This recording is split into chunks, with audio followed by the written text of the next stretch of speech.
দর্শক আবারও স্বাগতম সিবিএন টিভি ইউএস এর সংবাদ বুলেটিনে। শুনছিলেন কর্ণফুলী ইনকাম ট্যাক্স সংবাদ শিরোনাম, এবারে বিস্তারিত। যুক্তরাষ্ট্রের নিউ ইয়র্কে ফুলতলি ইসলামিক সেন্টারের বার্ষিক সাধারণ সভা অনুষ্ঠিত হয়েছে। এতে গঠন করা হয়েছে সেন্টারের নতুন কমিটি। সেন্টারের সাধারণ সম্পাদক মোহাম্মদ শরীয়ত খানের সঞ্চালনায় ও বোর্ড অব ট্রাস্টির চেয়ারম্যান আজিমুর রহমান বোরহানের সভাপতিত্বে শুভেচ্ছা বক্তব্য দেন এক্সিকিউটিভ কমিটির সভাপতি সৈয়দ মুহিতুর রহমান সোহেল। বিশেষ অতিথি ছিলেন সেন্টারের ইমাম সৈয়দ সাজিদুল হক, সাবেক ইমাম লাইফ মেম্বার সাব্বির আহমেদ। সভার আলোচ্য বিষয়সূচি ছিল আর্থিক প্রতিবেদন উপস্থাপন, সংবিধান সংশোধন ও কমিটি গঠন। সভায় ফিনান্সিয়াল রিপোর্ট উপস্থাপন করেন ট্রেজারার আলমগীর হুসাইন।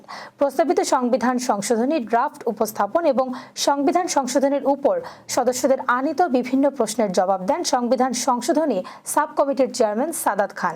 আজিমুর রহমান বোরহান উপস্থিত সদস্যদের সম্মতি দেওয়ার অনুরোধের প্রেক্ষিতে উপস্থিত 2/3 বেশি সদস্যের সম্মতিক্রমে প্রস্তাবিত সংবিধান সংশোধনী ড্রাফট গৃহীত হয়। সংশোধিত সংবিধানের আলোকে ফুলতলি ইসলামিক সেন্টারের স্থায়ী 25 জন বোর্ড অব ট্রাস্টি মেম্বারের নাম প্রস্তাব করেন আলমগীর হোসাইন।